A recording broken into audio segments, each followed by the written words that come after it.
Bonjour à tous et bienvenue dans ce Morning Bull Live. Nous sommes le 28 juin 2022 et on hésite après une semaine de folie. Comme d'habitude, on se pose des questions et puis on essaie de trouver un petit peu les réponses, mais c'est pas super simple. C'est pas super simple parce qu'on est toujours au milieu de cette espèce de période de doute, inflation par inflation, hausse des taux par hausse des taux, réaction positive de la Fed ou réaction négative de la Fed. Je sais, je vous gonfle avec toutes ces histoires en permanence. Mais on va quand même essayer de décortiquer un tout petit peu tout ça. Et ça tombe bien parce que il y a pas mal de choses qui se sont quand même passées hier qu'il faut quand même retenir.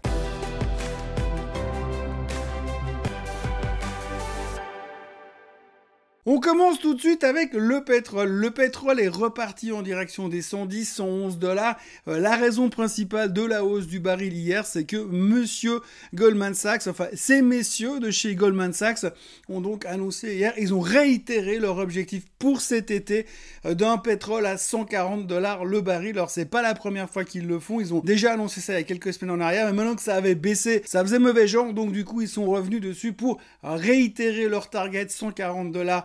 Les raisons sont toujours les mêmes, les tensions entre la Russie et l'Europe, tensions entre la Russie et l'Europe et le reste du monde qui ne va pas s'améliorer, qui ne vont pas s'améliorer, puisque vous l'avez vu, les Russes ont attaqué un centre commercial hier, le G7 est furieux, Biden veut interdire les exportations d'or en provenance de la Russie, enfin bref, ils sont très fâchés de nouveau, et ça marche super bien, on l'a vu récemment, puisque les sanctions qui ont été mises en place face à la Russie ont un effet quasiment nul, enfin il y a plus d'effet sur la problématique de consommation énergétique en Europe que directement sur la Russie, puisqu'on a vu que les Allemands ressortent leur centrale à charbon, que les Français sont en train de faire pareil, et que visiblement Greta Thunberg doit être hyper contente de voir ce qui est en train de se passer au niveau du charbon en Europe, et on voit vraiment que les sanctions qui ont été prises face à la Russie en ce moment ont fonctionné vraiment hyper bien. Mais voilà, c'est un petit peu tout ce qu'on est en train de vivre sur le côté énergétique, et ça va rester un problème ces prochains temps. On a entendu beaucoup de commentaires de la part même des majors pétrolières pour nous demander de faire attention de ne pas trop consommer d'énergie alors qu'on est en plein été. Je vous laisse imaginer comment ça va être cet hiver, mais enfin pour l'instant c'est extrêmement tendu et c'est vraiment un gros problème.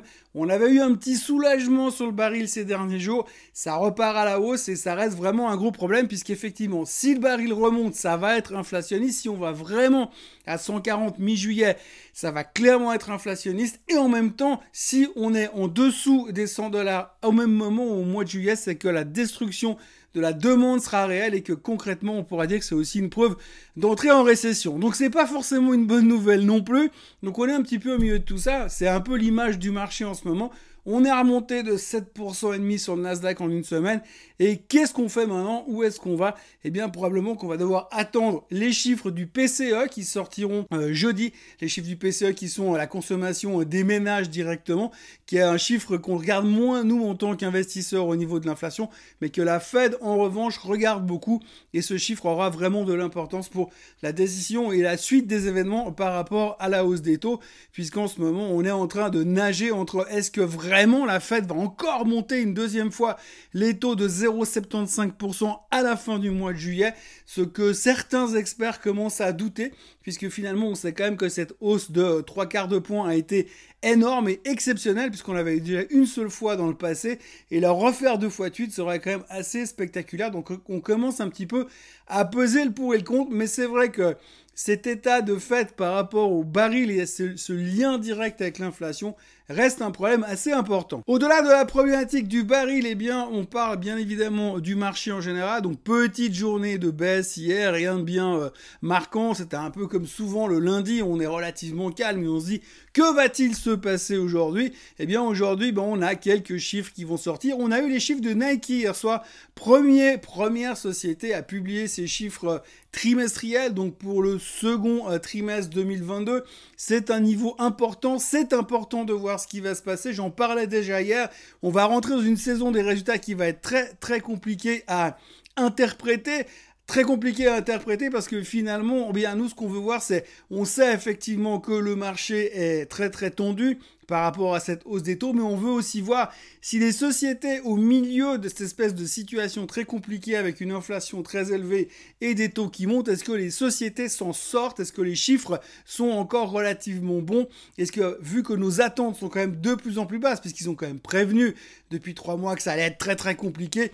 Donc on espère quand même que les attentes seront basses pour que ce soit relativement facile à battre. C'est le cas de Nike hier soir, puisque si on regarde grosso modo les chiffres trimestriels, ils sont plutôt bons, un peu dans tous les secteurs. On a une bonne surprise au niveau des chiffres, au niveau des ventes, donc c'est plutôt une bonne surprise. On voit quand même que c'est toujours très très difficile sur la Chine, hein. Ils ont une baisse massive des ventes qu'on peut comprendre avec les multiples confinements qu'il y a eu en Chine, mais globalement l'un dans l'autre c'était des chiffres meilleurs que les attentes, moins pire que ce qu'on attendait sur les ventes aux États-Unis.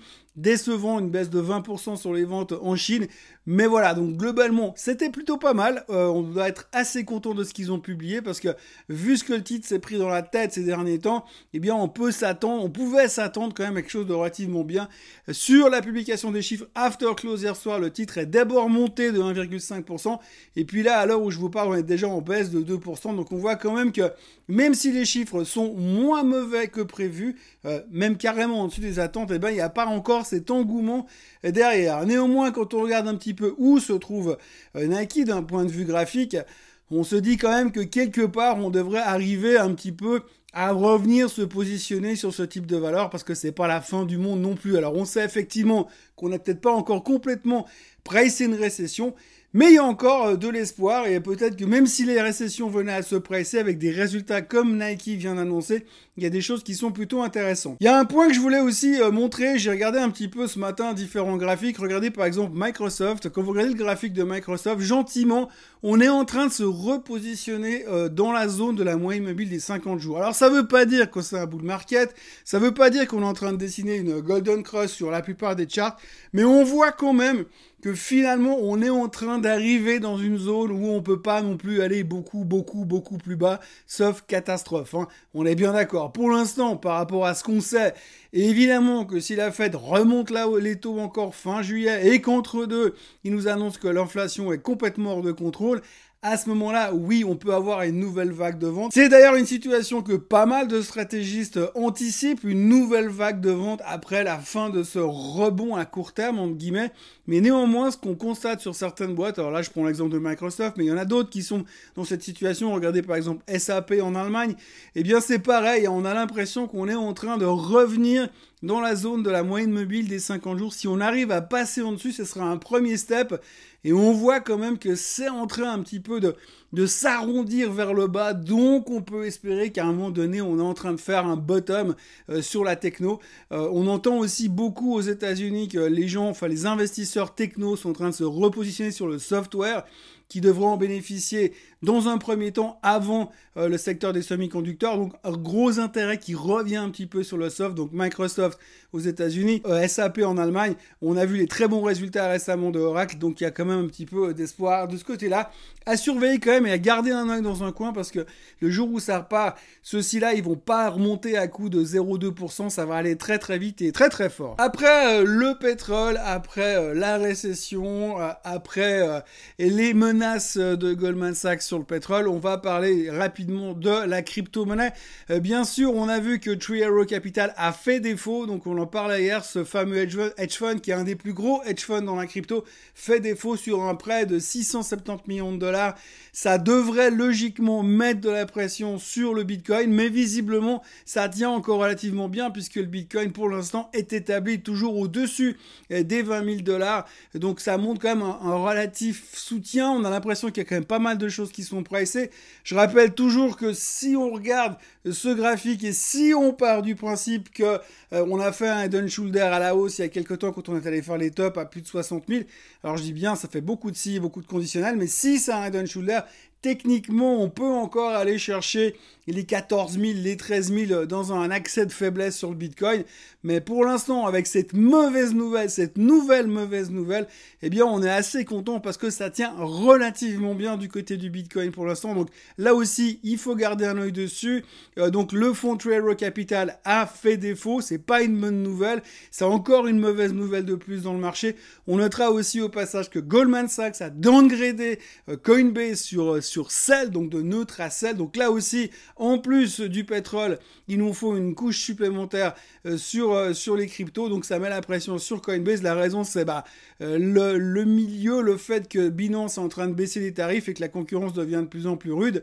Je rappelle quand même que Coinbase a tapé les 400 $ à l'époque de son IPO et qu'aujourd'hui ça vaut 55, donc une baisse de 90% sur Coinbase par rapport au top, donc ça continue à mettre la pression. Au passage, on notera aussi que Monsieur Schroeder, qui est le patron de Binance, justement, a fait des commentaires relativement rassurants sur les cryptos. Ça veut pas dire qu'il a la science infuse, mais en tous les cas, ce qu'il a annoncé hier, c'est que lui, il a racheté du Bitcoin à 29 000, il en rachète encore à 19 000, et puis il est très positif sur une crypto qui s'appelle l'Helium, qui est en tout cas son pic du moment.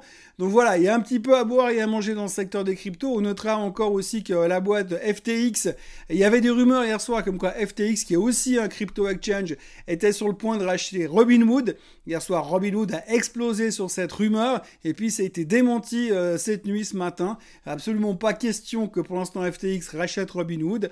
Le patron de FTX a clairement expliqué que lui, il était plutôt chaud et plutôt impressionné par le business model qui avait été développé par Robinhood, mais que pour l'instant, ils avaient abordé le sujet à l'interne, mais qu'il n'était pas question de takeover, donc fin de l'histoire. On notera aussi que c'est le 114e jour, alors que Twitter n'a toujours pas été racheté, donc l'otage n'a toujours pas été libéré, on n'a toujours pas de nouvelles de Monsieur Musk, et Twitter n'a toujours pas été racheté par Elon Musk, so far so good. Pour le reste, on notera encore que la Russie déclare qu'il n'est pas inconcevable qu'elle puisse complètement fermer tous ses pipelines à destination de l'Europe. On notera aussi qu'il y a plusieurs gourous de la finance, fund managers qui se succèdent dans les médias pour dire que attention, ce qu'on est en train de vivre, ce n'est qu'un dead cat bounce dans le rebond, donc méfiance, le bear market n'est pas terminé, la récession, s'il y a récession, elle viendra plus tard, la Fed n'a pas encore terminé de faire son boulot, elle va continuer à nous faire très mal au niveau des taux, c'est un petit peu les prédictions qu'ils nous font, donc on a vraiment ce côté prudence par rapport à ce qui vient de se passer, mais vous avez aussi d'autre côté qu'on dit aujourd'hui au niveau saisonnalité, au niveau période d'investissement, ça reste plutôt pas mal. En général, la période fin juin jusqu'à mi-juillet est plutôt encourageante pour les marchés, donc certains disent que ça va encore monter, et puis ensuite on va commencer à se méfier au moment du meeting de la Fed vers la fin du mois de juillet. Mais évidemment qu'entre deux, on aura le PCE jeudi soir, le CPI bientôt, les chiffres de l'emploi, et puis bien sûr les publications trimestrielles qui vont prendre de l'importance ces prochains temps. Pour l'instant, comme je l'ai dit, c'est relativement calme. Des bons chiffres de Nike qui ont été décevants. Ça va continuer. On aura Bed Bath & Beyond au niveau des consommateurs, de la consommation à partir de mercredi. Et puis, ce soir, n'oubliez pas, il y a la confiance du consommateur. Et ça aussi, ce sera important à voir un petit peu comment ça se positionne aux États-Unis. Ça peut être rassurant ou alors carrément angoissant. Pour l'instant, les futurs sont légèrement en baisse. Je vous avoue que depuis très tôt ce matin, ça va dans tous les sens. Donc, ça sera un petit peu la surprise. On verra un petit peu comment le marché se comporte. On attend pas mal d'informations. À noter que la BCE donc se réunit pendant 3 jours, enfin depuis hier soir, durant 3 jours au Portugal. Madame Lagarde va parler pratiquement tous les jours. Et puis Monsieur Powell sera également invité au meeting de la BCE au Portugal. Et puis on ne sait jamais ce qui pourra en ressortir. Il vient leur donner un cours de savoir comment il faut faire pour monter les taux. Donc on va en parler beaucoup ces prochains jours probablement. Beaucoup d'informations à venir. Beaucoup d'inquiétudes par rapport aux chiffres de l'inflation comme d'habitude. Et puis à surveiller bien attentivement le pétrole qui repart gentiment à la hausse. Voilà ce qu'on pouvait dire pour aujourd'hui. Je vous encourage à vous abonner à la chaîne Suisse Côte francophone. Je vous encourage à liker cette vidéo. Et puis surtout, je vous encourage à revenir demain parce que c'est pas terminé, ça ne s'arrête pas là. Demain c'est mercredi, il y a encore plein de jours avant le week-end et avant les vacances pour ceux qui vont bientôt partir en vacances. Passez une excellente journée et merci d'avoir été là encore une fois avec moi. Bye bye.